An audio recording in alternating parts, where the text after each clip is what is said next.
After studying at university, I was fortunate to receive a job at Powerlink Queensland.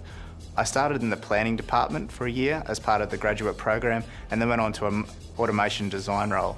After that, I was fortunate to receive the Cornwall Scholarship, where I travelled overseas for 2 years.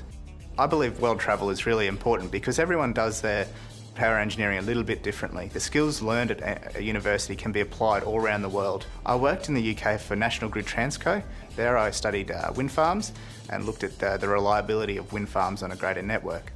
In Belgium I worked for STELR. There I looked at market effects and the effects of operating in a highly connected European network. We got to experience a European lifestyle, the beer, the chocolate. The scholarship is really good in that it allows the recipient to work for different companies, gain experience from them and come back to Australia and become a better power engineer as a result. In Canada, we hiked through the Rocky Mountains in the summer periods and snowboarded in the winter.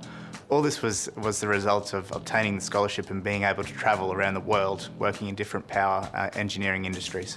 A lot of companies offer graduate programs which allow you to rotate around the company and gain broad amounts of skill.